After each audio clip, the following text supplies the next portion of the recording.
On va parler maintenant d'Alexis Sanchez. Il est arrivé dans une ambiance complètement folle à l'Olympique de Marseille et il a dit il a fait cette déclaration aujourd'hui en conférence de presse. On l'écoute.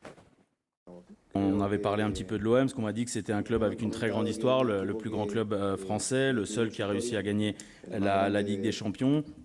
Ils ont été champions de France il y a à peu près 10 ans, si je ne dis pas de bêtises. C'est un défi donc pour moi de venir gagner ici, parce que quand je viens quelque part, c'est justement pour essayer de gagner des titres. C'était hier, bien sûr, sa présentation, c'était à 16h30, vous avez eu toutes les images hier dans l'équipe du soir. Alors, Marseille est le plus grand club de France. Est-ce que vous êtes d'accord ou non avec Alexis Sanchez? Il est d'accord avec l'attaquant chilien, c'est Nabil Djellit. Vous allez avoir 1 minute pour convaincre les millions de téléspectateurs et de téléspectatrices de l'équipe du soir et votre plateau, bien sûr, au centre de l'arène. Vous adorez ça, mon cher Nabil. La lumière va un petit peu se tamiser. Il s'échauffe comme Usain Bolt avant un 100 mètres ou un 200 mètres. Allez-y, Nabil, à vous la main. Voilà, je vais sortir directement un argument massu. À jamais les premiers. Oui, effectivement, l'Olympique de Marseille, le seul club français à avoir remporté la Ligue des Champions. Ça a aussi été... Et c'est aussi le club de tous les Français, un peu comme Saint-Etienne. Quand l'OM joue à l'extérieur, parfois il y a plus de fans de l'OM que de fans de l'équipe qui reçoit. C'est aussi ça l'OM, c'est 123 ans d'histoire. L'Olympique de Marseille, c'est une ferveur incroyable. J'ai fait toutes les villes de France. Il y a une seule ville qui respire autant le football que l'Olympique de Marseille. L'OM est à tous les coins de rue du côté de Marseille. Et pour moi, Marseille, c'est un club qui a été plus grand que ses joueurs, ce qui n'est pas le cas aujourd'hui de toutes les équipes. Où vous avez des équipes très récentes où vous avez l'impression que les joueurs sont plus grands que leur club. Je ne veux pas citer le Paris Saint-Germain, mais bon, je sais que voilà. Alors l'OM n'est plus une grande équipe, je suis d'accord, mais c'est un grand club, c'est un maillot mythique dans l'imaginaire des Français. Voilà, je n'ai pas grand-chose à rajouter. Si vous voulez vous arrêter en 45 secondes, j'ai un peu plié le débat. D'accord. La modestie toujours qui caractérise Nabil Djellit. Il pourrait peut-être même concurrencer Ludovic Obraniak sur ce terrain-là. Enfin non. Ah non, lui, il est injouable. Il est injouable. Si vous pensez que l'Olympique de Marseille est le plus grand club de France, vous pensez comme Alexis Sanchez et Nabil Djellit, vous votez pour le Fennec de l'équipe du soir. Est-ce que vous avez convaincu votre plateau, mon cher Nabil? Ludovic Obraniak? Il m'a bien convaincu. Oh, c'est pas Grégory Schneider? Non. Ça, c'est froid, c'est glacial. Au moins, c'est clair. Hugo Guimet? J'étais déjà presque d'accord avec Alexis Sanchez, donc je n'ai pas trop changé d'avis. D'accord. Vincent? Je suis un peu plus d'accord avec Nabil qu'avec Alexis Sanchez. D'accord. Mais pas tout à fait convaincu. D'accord, pas tout à fait. Je vous garde un petit peu au chaud, Président. Bien envoyer je vais aller voir Ludo, parce que de mémoire, vous n'étiez pas forcément d'accord au début, c'est ça? Il vous a un peu retourné? Ah non, j'étais d'accord. Ah d'accord, j'étais j'ai d'accord. vraiment bien préparé mon émission, merci voilà, beaucoup j'étais Ludo. d'accord. Ah, mais pourquoi Marseille est le plus grand club de France? C'est assez subjectif, il a donné des bons arguments. Déjà, la Ligue des Champions, et puis quand j'étais gamin, donc c'était les années 90, c'était les premières images de foot que j'avais sous les yeux. Les choses dont je me souviens, c'est l'épopée de Marseille en Ligue des Champions, cette finale, avec la Coupe du Monde 94 derrière. Après aussi, c'est un club qui a une histoire. Il y a de la dramaturgie un peu dans ce club-là. Ils ont connu le très haut, ils ont connu le très bas, ils sont revenus. Et puis j'aime le côté populaire des choses, c'est-à-dire cette ferveur. C'est vrai qu'on la trouve nulle part ailleurs. Le public marseillais est hors norme, le stade Vélodrome c'est hors norme. C'est le stade dans lequel j'ai préféré jouer durant ma carrière. Voilà, c'est une équipe qui m'a souvent marqué par ses joueurs, par sa grandeur, par aussi sa faculté à faire peur. Pendant des années, quand on allait jouer Marseille, il y avait tout un environnement où c'était une chape de plomb. C'était une chape de plomb quand on allait jouer là-bas. Ouais, j'ai aimé ce club. En tout cas, quand j'étais jeune, j'ai suivi et c'est ce qui m'a donné aussi l'envie de continuer dans le football et voilà, c'est le club que j'ai aimé suivre. Parenthèse, vous auriez pu jouer à Marseille? Il y a eu des contacts? Il y a un moment, oui, ça. C'était quand? C'était quand j'ai signé au LOSC. Ah oui. D'accord. J'avais eu José Anigo, il m'avait appelé, mais j'avais pas cru que c'était lui. Donc, comme on me faisait beaucoup de canulars à cette époque-là. Lui, c'est pas que c'était lui, il croyait que c'était Eden Hazard. Et je lui avais même dit. Il y a M. Obraniak, je voulais appeler Hazard. Il n'existait pas encore. Le Pio, il n'existait pas encore. Mais, Bon. Très très bon, Hugo. Elle était pas mal celle-là. Ils sont à deux contre moi ce bien soir. sûr. Mais vous inquiétez pas, l'émission n'est pas finie. Non, mais la réalité aujourd'hui, c'est que Ça dépend de l'énoncé, ça dépend ce qu'on cherche, ça dépend des critères, comme toujours. Et c'est ce qui rend le débat passionnant. T'es pris en compte, hein, l'émotion, les chiffres. Non, mais l'histoire. l'émotion, personne n'a le monopole de l'émotion. Tu peux être Ouais, mais il y a une supporter de émotion. Metz et avoir ressenti des émotions dans un derby oui, mais- contre Nancy plus fortes Oui, mais- que Marseille en Coupe d'Europe. On ne peut pas Excuse-moi, juger l'émotion. Vincent, il y a aussi une émotion beaucoup plus forte en règle générale à l'OM. Regarde, c'est Alexis Sanchez qui débarque. Mais Alexis Sanchez, Non, mais il est obligé de dire ça. Non, mais Si ça, c'est c'est Messi, Pas tous en même temps, si c'est s'il vous Messi plaît. qui débarque, Non. t'imagines le truc là Mais sauf Mais là, qu'Alexis non, mais- Sanchez, mais il est obligé de dire ça. Mathieu Grégoire, il a expliqué dans les colonnes de l'équipe très clairement, c'est un truc monté de toutes pièces. C'est-à-dire que c'est le responsable de la com de l'OM qui appelle les clubs de supporters qui dit il faudrait aller à l'aéroport. Après, il appelle les mecs de la presse. Il va se passer un truc énorme à l'aéroport. On le voit Ils ont d'ailleurs. créé ça de toutes Ils ont pièces. même ramassé Ils les étaient galettes. 400. Ils étaient 400. Et donc la ferveur Mais au c'est bien Vélodrome fait. qui est au-dessus de celle Mais de non, tous les mais je autres, on parle appelle pas ça de ça. ça. Donc je dis que ça, Vincent, allez-y. Je parlais des critères. Et dans les critères, effectivement, le fait d'être un club populaire, ça compte. Et Marseille est sans doute le club le plus populaire en France. Ok, donc il y a je ça l'accorde. déjà. Médiatique et populaire, Ok. je l'accorde. Et au palmarès Mais- maintenant. Mais le palmarès, j'ai les mêmes regards sur l'ombre des années tapis que peut l'avoir Grégory. D'accord, donc Boli, C'est-à-dire- sa tête, on lui a fait Mais la courte je te échelle. parle pas de ça. Je te parle Non, pas de ça. tu peux pas dire ça. Non, non, mais- non, mais il y a un moment, Tu crois pas ce que non, mais- non, non, Il y a Nabil, une tu crois ombre pas sur ce que- les années Roger Non, mais Rocher aussi. Il y a une ombre. Non, mais ça n'a rien à voir. Oui, oui. Non, on peut pas comparer Une caisse l'ombre des noire années Rocher avec- sur ouais. Non, mais Saint-Etienne, juste, s'il vous plaît, oui, qui était resituez de pour les l'ordre plus de la jeunes. caisse noire et du financement de Saint-Etienne, mais jamais de la corruption. Et la corruption qui a été avérée et jugée par la justice française au moment de l'OM. On peut pas comparer ça.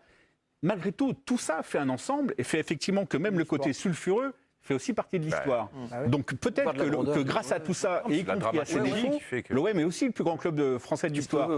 La vérité, c'est que l'OM est aussi le plus ancien, que le PSG, on ne peut pas comparer parce qu'ils sont nés en 1970, et que c'est à l'échelle du foot comparer avec européen, c'est beaucoup trop réduit. Tu peux Donc comparer avec on peut d'autres, quand comparer à quoi? On peut comparer Monaco. à Lille. Lille a eu une grande histoire. On peut comparer à Saint-Etienne. Saint-Étienne. On peut comparer. Monaco. Mais même Surtout Monaco est Saint-Étienne. très Non. récent. Mais même Monaco est assez récent. Donc en fait, l'ancienneté de Marseille fait qu'effectivement, c'est J'aimerais peut-être juste- le club Ouais, principal. mais ouais, Juste je s'il t'en vous prie. plaît. Ouais. J'aimerais juste, parce qu'on parlera du Paris Saint-Germain un petit peu plus tard. Vincent, vous avez commencé à parler des années. Quand on pense historique, ferveur, côté très populaire, le premier club qui me vient avec Marseille, c'est l'AS Saint-Etienne. Pour vous, est-ce qu'il y a un vrai match entre Saint-Étienne et l'OM? Mais là, c'est générationnel. Oui. Parce que moi, quand j'ai grandi, le club français le plus populaire, c'était le Stade de Reims. Oui. Oui. Et tout le monde me Qui a fait parlait les finales que de des C1. anciens de Reims, que le grand Reims. Dans les années 70, on nous cassait les bonbons mais- avec le grand Reims. Vincent, moi, quand j'ai grandi, des c'était années, l'OM. jusqu'à Non, ce mais que Saint-Etienne arrive. Qui a gagné la Ligue Donc des voilà. Champions? Qui a gagné la Ligue Non, des mais Champions non, Nabil. Dans Mais moi- le football français. Non, Qui Nabil, non, Je non. pose la question. Non. Est-ce C'est que c'est Marseille, vous le savez. Saint-Etienne? Est-ce que Non. c'est Reims? Est-ce que Mais c'est non. le PSG? Non. Ah non, c'est l'OM. Non, mais tu peux le. C'est comme ça. Non, mais ça. Ah ouais, bah ouais. On peut Allez, pas mais c'est comparer pas- les j'ai envie matchs- d'entendre Hugo. on peut pas comparer les matchs avant la finale de Saint-Etienne pendant les 2 années au milieu de 70 Et et les matchs avant la finale de l'OM en 93. Ok. Mais voilà. Bon, ben ça, c'est après Voilà. chacun libre de ses Exactement. propos. En fait, dans le plus grand club de France, il y a France. Et pour moi, pour être le plus grand club de France, il faut avoir amené tout le pays. Et de ce point de vue-là, je crois que le club qui l'a le mieux fait, c'est l'AS Saint-Etienne. Et après, c'est l'Olympique de Marseille. Parce que Mais d'abord Saint-Étienne, Hugo. d'abord historiquement, Saint-Étienne oui. pour avoir amené tout C'est le pays. premier, ouais. Les années 60-70 avec les Verts, c'est tout le pays qui est derrière l'AS Saint-Etienne. Les années 90, en Coupe d'Europe aussi, que ce soit en 91 ou en 93, il y a quand même quelque chose de cet ordre-là. Mais je suis d'accord avec Vincent quand il dit que 93, c'est que la finale. D'ailleurs, c'est la Coupe des clubs champions, pas la Ligue des champions avec le format actuel. Ça, malheureusement, il n'y a aucun club français qui a réussi à la gagner. Et quand un club français arrivera à le faire, je pense que ça mettra fin au débat, si c'est le Paris Saint-Germain. Le Paris Saint-Germain a une histoire courte, 1970, mais en termes de titres, ça reste le club le plus titré. Je ne pense pas que ce soit le plus grand club, donc j'étais d'accord avec Alexis Sanchez de mettre l'Olympique de Marseille, parce que quand on est à Paris, Paris est une ville qui vit pour tout, mais pas pour le foot, alors oui, que c'est Marseille vit incomparable. pour le foot. Et c'est ce que Non, je dis mais- dans la rue. y a Donc ça, pas c'est photo, hyper quoi. important. Donc c'est comparable avec Ça quoi, joue, quoi. Avec Saint-Etienne. Et quand on compare avec Saint-Etienne, c'est une histoire de génération, mais l'épopée des Verts est pour moi supérieure à l'épopée, parce que c'est une histoire d'épopée, être le plus grand club, parce que c'est ce qui reste dans l'imaginaire collectif. Le feuilleton était plus fort à l'échelle du pays. Mais c'est parce que c'est un moment aussi où les affections n'étaient pas encore fixées. Tous les cœurs étaient à prendre. C'était la première fois que le foot rentrait dans le salon. Et la première équipe à rentrer dans le salon des gens, c'était les Je peux Verts. te poser une Quand, question, Vincent quand Marseille est arrivé dans les années 90, il commençait à y avoir des trucs de supporters. Aujourd'hui, vous ne verrez plus jamais un club français avoir l'affection de toute la France. Ouais. Parce qu'aujourd'hui, on est devenu un pays de foot, un pays battu dans le foot. Chacun, un pays clanique. Un camp. chacun a un camp et plus jamais on verra Et ça. ça c'est Marseille aussi qui l'a amené, parce que sur les années 90, il y a eu la rivalité aussi avec le Paris Oui, Saint-Germain. c'est Canal. Il y a eu beaucoup de choses, alors qu'à l'époque des Verts, c'était le club dominant seul. Enfin, Dans le cœur, en tout cas. Oui, parce qu'il y avait une rivalité française avec Nantes, mais le seul feuilleton qui comptait vraiment, parce que c'était une époque où la D1, ça s'appelle la D1, ne passait jamais à la télé, le seul feuilleton accessible au public, c'était la Coupe d'Europe. Mais il y avait une Ludo. Oui, Ludo. Il y a aussi, Vincent a raison, sur le côté générationnel, il y a aussi une façon d'idolâtrer les personnages. Oui. J'ai l'impression, enfin, 93, il y avait aussi le Paris Saint-Germain qui avait fait ce fameux match contre le Real de Madrid, où j'avais regardé ça avec des yeux complètement ébahis. Mais Ginola était un personnage. Wea était un personnage. Mais Et le côté à Marseille, et le côté feuilletonesque qui existait, parce que le PSG fait quand même au moins 5 demi-finales de suite à ces années-là. Marseille, les personnalités, Olmeta, Barthez, Waddle, Rudy Voleur, Canto, Papin. Enfin, j'ai un imaginaire beaucoup plus grand d'idoles de joueurs marseillais que Dior. Oui, mais moi j'ai pas connu. C'était pas rien non plus. Oui, mais c'était que deux. Il y a quelque chose qui me. Il y avait Lama, il y avait. Enfin, tu vois, Oui, mais pour moi, il y en avait plus du côté de Marseille. Il y a quelque chose chez eux qui me marque quand même, c'est même en tendance, y compris donc en utilisant d'éventuels expédients, mais c'est pas tout le temps Chez le cas. eux, vous dites Marseille. Oui, c'est qu'ils arrivent à exister plus fort que les autres. Et ça m'a marqué pas plus tard que cette semaine où en fait tu avais un entraîneur qui était quasiment viré avant qu'un ballon roule. C'est-à-dire que tout fait événement, c'est spécial. On sait très bien qu'ils n'ont pas les moyens des Qataris, mais ils arrivent pratiquement chaque année, si vous regardez bien, ou une année sur deux, à vivre plus fort que le Paris Saint-Germain, à prendre le champ médiatique, fût-ce à travers la Ligue Europa Conférence Tartampion.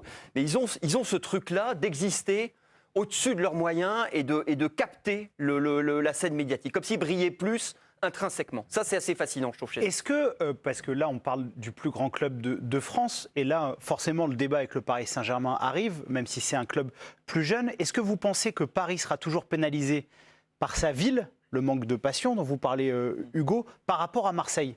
Non. Non, vous pensez que ça peut se renverser, ça? Non, mais parce que déjà, il y a un fait qui est incontestable aujourd'hui, c'est que le seul club à dimension internationale en France, c'est le Paris Saint-Germain. C'est-à-dire que le seul club qui part en tournée au Japon, le seul club qui est connu... Alors, c'est une dimension qui est... Non, artificielle, le mot est un peu fort, mais ils ont, par exemple, quand Neymar a signé au Paris Saint-Germain, le Paris Saint-Germain a gagné 10 millions de supporters dans le monde. Et quand Messi est arrivé, ils ont encore gagné 20 millions de supporters. Enfin, voilà. Donc... Ils ont construit un petit peu cette grandeur, mais qui existait déjà dans les années 90 parce que c'était une des meilleures équipes d'Europe. Ils sont juste pénalisés par la jeunesse de leur histoire, mais c'est déjà le club français le plus titré. Si on prend tous les titres, ils ont gagné quasiment 10 ou 15 titres de plus que l'Olympique de Marseille. Il y a 47 titres en tout pour le Paris Saint-Germain. 10 titres de champion de France, 10 Coupes de France. Et c'est 27 pour une Marseille. C2, ils n'ont rien à envier, même côté palmarès, à part la Coupe des clubs champions. C'est quelque chose quand même. Et c'est le club dont on parle le plus devant Oui, l'OM. c'est le club dont on parle le Mais en plus. fait, nous, médias, on vit de cette rivalité. On a absolument besoin On a besoin d'un OM qui se tienne, bien et sûr. c'est en train de se construire ce côté populaire parce qu'on voit des gamins à Marseille et partout en France qui sont supporters du Paris Saint-Germain aujourd'hui. Oui. Bon, ça a été un débat passionnant que nous a amené Alexis Sanchez. Tanguy, est-ce que vous pouvez nous retracer l'arrivée du Chilien à Marseille puisque c'était la folie? Oui, il est arrivé mardi soir devant une foule de supporters marseillais. Ils étaient en folie, les Marseillais. Ils l'ont célébré comme il se devait. Hier, le Chilien a été présenté à la presse et il a tenu ses premiers mots et sa réaction à cet accueil chaleureux. Je suis très content de ce qui s'est passé hier, de cet accueil des supporters. Ils m'ont surpris. On voit que ce sont des supporters qui aiment ce club, qui ont cette passion. Moi, j'espère pouvoir prouver sur le terrain pour leur rendre aussi tout ça. Il a foulé les commanderies pour la première fois. Il a pu faire connaissance avec ses nouveaux coéquipiers et surtout son entraîneur, évidemment, Igor Tudor. Voilà, Alexis Sanchez déjà dans le bain marseillais. Et je peux vous poser une dernière question, mon cher Giovanni? Oui, allez-y, Nabil, de toute façon, vous avez pris la main. Qui bat les records d'affluence depuis X années en Ligue 1? Naïvement. Ouais, c'est Marseille. Ah d'accord, ok, c'était juste pour savoir. Mais, C'est vrai que si tu mets un stade de 120 000 personnes, j'y avais pas pensé en fait. On n'a plus le temps, on doit avancer. Est-ce que vous avez convaincu les téléspectateurs et les téléspectatrices de l'équipe du soir? Ouais. Oui, à 5,3%. C'est bravo, victoire. J'attendais plus pour un club aussi populaire. Vous êtes taquin.